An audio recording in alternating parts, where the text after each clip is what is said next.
کیا آپ بھی اپنے جسم کی سستی، کاہلی اور دردوں کی وجہ سے پریشان ہیں؟ کھایا پیا بھی آپ کو نہیں لگتا؟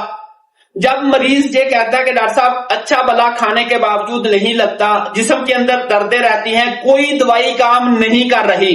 تو میرا پہلا سوال یہ ہوتا ہے کہ بھئی باڈی میں سے کسی قیمتی مادے کا ضیاع ہو گیا تھا یا ہو رہا ہے؟ وہ کہتا کیسے ڈاکٹر صاحب کیا؟ میں کہتا ہوں کہ بھئی کبھی آپ کو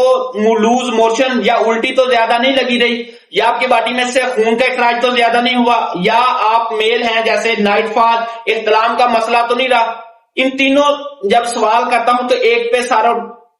جی ڈاکٹر صاحب یہ مسئلہ ہے، تو وہاں ہومیوپیتھک کی بے تحاشا میڈیسنز آ جاتی ہیں جو آپ کی خوراک کو جزء بدن بنانے کی صلاحیت رکھتی ہیں، جو آپ کی اس کمی کو پورا کرنے کی صلاحیت رکھتی ہیں۔ لہذا اگر آپ کمزوری، سستی، کاہلی، جسم کے اندر دردوں کی وجہ سے پریشان ہیں اور آپ کی باڈی میں سے کسی لاس آف فلوئڈ کا اخراج ہو رہا ہے یا ہو گیا تھا، تو جس کی وجہ سے خوراک بھی جزء بدن نہیں بن رہی، تو آج ہی اپنے ہومیوپیتھک ڈاکٹر سے رجوع کریں، اپنے اس لاس آف فلوئڈ کی وجہ بتائیں، اس کو ریکور کرنے کی ہومیوپیتھک بہت سی میڈیسن جیسے چائنا آف نیٹرامیور، جیلسینیم، بے تحاشا میڈیسنز ہیں جو آپ کے اعصاب کو، آپ کی اس کمی کو پورا کرنے کی صلاحیت رکھتی ہیں اور آپ خوشگوار زندگی گزاریں گے۔ سستی، کاہلی کو اگر ختم کرنا ہے تو آپ نے آج ہی اپنے ہومیوپیتھک ڈاکٹر سے رجوع کرنا ہے۔